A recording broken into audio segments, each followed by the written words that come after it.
বন্দে মাতরম। আজকে আমাদের আলোচনার বিষয় হচ্ছে অক্সিলারি ভার্বস বা হেল্পিং ভার্বস। ওকে, অক্সিলারি ভার্বসকেই হেল্পিং ভার্বস বলা হয়। তো সেই অক্সিলারি ভার্বস বা হেল্পিং ভার্বস সেগুলো কী কী এবং কীভাবে ব্যবহার হয়, এগুলো অ্যাকচুয়ালি সাবজেক্টের উপর ভিত্তি করে ব্যবহার হয়। তো কী কী এবং কীভাবে ব্যবহার সেটাই হচ্ছে আমরা আলোচনা করব। দেখো, অক্সিলারি ভার্বস, প্রথমে বলেছি অক্সিলারি ভার্বস, এটাকে হেল্পিং ভার্বসও বলা হয়। ক্লিয়ার? আচ্ছা, অক্সিলারি ভার্বস হচ্ছে তিন রকমের। এক হচ্ছে বি ভার্বস, হ্যাভ ভার্বস আর ডু ভার্বস। ক্লিয়ার? তাহলে ফার্স্ট হচ্ছে কি, অক্সিলারি ভার্বস তিন রকমের, বি ভার্বস, হ্যাভ ভার্বস এবং ডু ভার্বস। ক্লিয়ার? আচ্ছা, এই তিনটের মধ্যে আমরা আজকে বি ভার্বস নিয়ে আলোচনা করব। এই তিনটে বিষয়ের মধ্যে আমরা আজকে বি ভার্বস নিয়ে আলোচনা করব। বি ভার্বস মানে অ্যাকচুয়ালি মানে বোঝায় হওয়া, বি মানে হওয়া। ক্লিয়ার? তাহলে তিনটের মধ্যে বি ভার্বস নিয়ে আলোচনা করছি। বি ভার্বস মানে হচ্ছে হওয়া। দেখো, বি ভার্বসের প্রেজেন্টের কিছু রূপ হয়, পাস্টের কিছু রূপ হয় এবং ফিউচারের কিছু রূপ হয়। শুধু বি ভার্বসে নয়, হ্যাভ ভার্বসেও তাই। হ্যাভ ভার্বসেও প্রেজেন্টের কিছু আছে, পাস্টের কিছু আছে, ফিউচারের কিছু আছে। ডু ভার্বসেও প্রেজেন্টের কিছু আছে, পাস্টের কিছু আছে, ফিউচারের কিছু আছে। আমরা আগেই জানি মেইন টেন্স তিনটে, প্রেজেন্ট, পাস্ট এবং ফিউচার। অর্থাৎ বি ভার্বসের প্রেজেন্ট টেন্স একরকম হয়, বি ভার্বসের পাস্ট টেন্স একরকম হয়, বি ভার্বসের ফিউচার টেন্স একরকম হয়। ক্লিয়ার? দেখো, এবার প্রেজেন্ট টেন্সে বি ভার্বস কী হয়। দেখো, প্রেজেন্ট টেন্সে বি ভার্বস হচ্ছে অ্যাম, ইজ, আর, এই তিনটে। অর্থাৎ যদি টেন্সটা প্রেজেন্ট হয় এবং যদি আমাকে বি ভার্ব বসাতে হয়, তাহলে হয় আমি অ্যাম বসাবো বা ইজ বসাবো বা আর বসাবো। এবার কোথায় অ্যাম বসবে, কোথায় ইজ বসবে, কোথায় আর বসবে, সেটা আমরা নেক্সট স্টেপে আলোচনা করছি। এটা বসা হচ্ছে সাবজেক্টের ওপর ভিত্তি করে। পার্সন এবং নাম্বার, আগের যে ক্লাস আমি করিয়েছি সেই পার্সন এবং নাম্বারের সঙ্গে এই এই আজকের ক্লাসটা পুরোপুরি কানেক্টেড। দেখো, তাহলে প্রেজেন্ট টেন্সের বি ভার্বস হচ্ছে অ্যাম, ইজ, আর। এবার যখনই পাস্ট টেন্স চলে আসবে তখন যদি আমাকে বি ভার্বস বসাতে হয়, সেটা হয়ে যাবে ওয়াজ আর ওয়্যার। ঠিক আছে? আর একইভাবে যদি ফিউচার টেন্সে আলোচনা হয় এবং আমাদেরকে বি ভার্বস বসাতে হয়, সেক্ষেত্রে হয়ে যাবে শ্যাল বি এবং will be. Clear? Shall be এবং উইল বি। তাহলে এইটুকু অবধি কি আলোচনা হলো? এইটুকু অবধি আলোচনা হলো হচ্ছে যেটা অক্সিলারি ভার্বস সেটাকে হেল্পিং ভার্বস বলা হয়। অক্সিলারি ভার্বস হচ্ছে তিন রকমের, বি ভার্বস এবং হ্যাভ ভার্বস এবং ডু ভার্বস। ক্লিয়ার? আচ্ছা, প্রতিটা মানে বি ভার্বস, হ্যাভ ভার্বস এবং ডু ভার্বস, প্রতিটা ভার্বসেরই কিন্তু প্রেজেন্টের একটা রূপ হয়, পাস্টের একটা রূপ হয়, ফিউচারের একটা রূপ হয়। তো আমরা আজকে বি ভার্বস নিয়ে আলোচনা করব। বি ভার্বস মানে হচ্ছে অ্যাকচুয়ালি হওয়া। ক্লিয়ার? তাহলে বি ভার্বসের প্রেজেন্টের রূপ হচ্ছে অ্যামিজার, অর্থাৎ যদি টেন্সটা প্রেজেন্ট হয় এবং যদি আমাকে বি ভার্ব বসাতে হয়, তাহলে আমি অ্যাম অথবা ইস অথবা আর বসাবো। বি ভার্বের পাস্ট টেন্সের রূপ হচ্ছে ওয়াজ ওয়্যার, আর বি ভার্বেরই ফিউচার টেন্সের রূপ হচ্ছে shall be will be. Clear? এবার আমরা পরবর্তী স্টেজে আলোচনা করবো যে অ্যামিজারের নিয়মটাই শুধু আজকে আলোচনা করবো।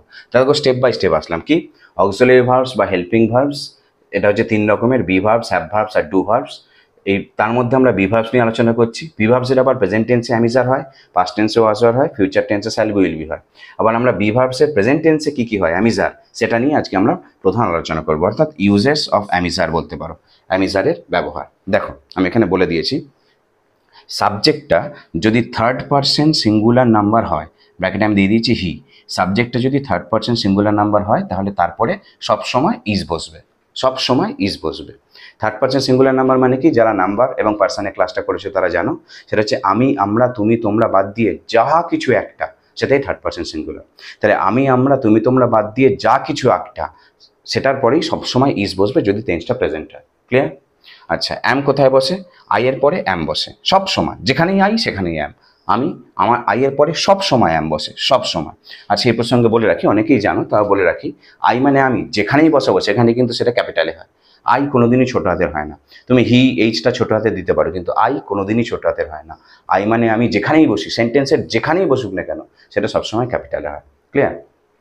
তাহলে আমরা এই প্রসঙ্গে আসি যে সাবজেক্টটা যদি থার্ড পারসন সিঙ্গুলার নাম্বার হয়, যেটাকে রিপ্রেজেন্ট করা হচ্ছে হি, তাহলে তারপরে ইজ বসে, আর আই এর পরে সবসময় অ্যাম বসে। ক্লিয়ার?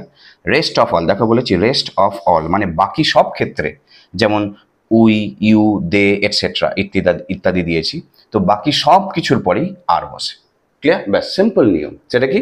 তাহলে সাবজেক্টটা যদি থার্ড পারসন সিঙ্গুলার হয় তাহলে তারপরে ইজ বসবে, ঠিক আছে, আই এর পরে অ্যাম বসবে, এবং বাকি সব ক্ষেত্রে আর বসবে। বেশ, হয়ে গেল, শেষ, এটুকুই ব্যাপার। তাহলে আমি আরেকবার বলি, সেটা হচ্ছে আজকে আমাদের আলোচনা করবো অক্সিলারি ভার্বস বা যেটাকে হেল্পিং ভার্বসও বলা হয়।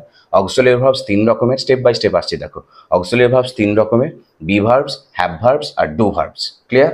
তার মধ্যে আলোচনা করবো বি ভার্বস নিয়ে। বি ভার্বস মানে হচ্ছে হওয়া, তো বি ভার্বসের আবার বি ভার্বস কেন, be verbs, have verbs, do verbs তিনটেরই প্রেজেন্ট টেন্সে একরকম রূপ হয়, পাস্ট টেন্সে একরকম ভাগ হয়, ফিউচার টেন্সে আর একরকম ভাগ হয়। বি ভার্বসের প্রেজেন্টের ভাগ হচ্ছে অ্যামিজার, পাস্টের ভাগ হচ্ছে ওয়াজ ওয়্যার, ফিউচারের ভাগ হচ্ছে শ্যাল বি উইল বি। এবার অ্যামিজার কোথায় কোথায় বসে সাবজেক্টের উপর ভিত্তি করে, সেটাই হচ্ছে আমাদের আলোচনার বিষয়। কি, সাবজেক্টটা যদি থার্ড পারসন সিঙ্গুলার নাম্বার হয়, অর্থাৎ আমি, আমরা, তুমি, তোমরা বাদ দিয়ে যা কিছু একটা, পেন থার্ড পারসন সিঙ্গুলার, এরপরে ইজ বসবে যদি প্রেজেন্ট টেন্স হয়, যা কিছু সিঙ্গুলার, যা কিছু, ঠিক আছে, তারপরে ইজ বসবে। আই এর পরে সবসময় অ্যাম হবে, সবসময় আই এর পরে সবসময় অ্যাম, এবং রেস্ট অফ অল অর্থাৎ বাকি সব থার্ড পারসন সিঙ্গুলার এবং আই, এই দুটো বাদ দিয়ে বাকি সব ক্ষেত্রে আর বসবে। ব্যাস, সিম্পল ব্যাপার। যেমন ধরে নাও আমি বলছি যে ইংলিশ ক্লাস কিন্তু থার্ড পারসন সিঙ্গুলার নাম্বার, তাহলে ওর পরে ইজ বসবে, ক্লিয়ার। বা ধরে নাও রাম থার্ড পারসন সিঙ্গুলার, ওর পরে ইজ বসবে, ঠিক আছে। আচ্ছা, এখানে আমি একটা এক্সারসাইজ দিয়েছিলাম, বলে দিলাম ভুল করে, এনিওয়ে। আর যা কিছু থার্ড পারসন সিঙ্গুলার, তারপরে ইজ, আই এর পরে সবসময় অ্যাম, বাকি সব ক্ষেত্রে, যেমন ট্রিজ কিন্তু থার্ড পারসন প্লুরাল, তাই তারপরে আর বসবে, ক্লিয়ার। যা কিছু আমি, আমরা, তুমি, তোমরা বাদ দিয়ে যা কিছু একটা, সেটা থার্ড পারসন সিঙ্গুলার, তারপরে ইজ বসে, আই এর পরে অ্যাম বসে, বাকি সব ক্ষেত্রে আর বসে, ব্যাস।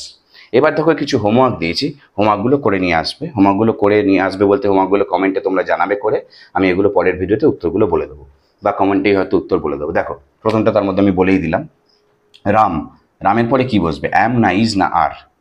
ইউর পরে কি বসবে, অ্যাম না ইজ না আর। মাই কান্ট্রির পরে কি বসবে, অ্যাম না ইজ না আর। দ্য ব্রেভ ফ্রিডম ফাইটার্স, এরপরে কি বসবে, অ্যাম না ইজ না আর। সাহেব স্যারস কোচিং, এরপরে কি বসবে, অ্যাম না ইজ না আর। আমার একটু প্রমোশনটাও করে দিলাম, অ্যাডভার্টাইজমেন্টও করে দিলাম হোমওয়ার্কের মাধ্যমে। বাই দ্য ওয়ে, দেখো ঠিক আছে, তাহলে তোমাকে এখানে এই যে কোয়েশ্চেন মার্কগুলো দেখতে পাচ্ছ, এই যে সাইডে আসি, এই যে কোয়েশ্চেন মার্কগুলো দেখতে পাচ্ছ, এগুলোতে হয় অ্যাম বসবে, বা ইজ বসবে, বা আর বসবে। এবার কোথায় অ্যাম বসবে, কোথায় ইজ বসবে, কোথায় আর বসবে, সেটা নির্ভর করছে হচ্ছে আগে যে সাবজেক্টটা আছে তার উপরে, অর্থাৎ Ram, you, my country, the brave freedom fighters, Saheb sir's coaching ইত্যাদি, এর উপরে। তাহলে কোথায় কি বসবে সেটা তোমরা কমেন্টে জানাবে, আমি উত্তরগুলো তোমাদেরকে বলে দেবো, ক্লিয়ার। ব্যাস, একদম সোজা ব্যাপার। তো আজকের মতন টাটা, আবার পরের দিন ক্লাস হবে।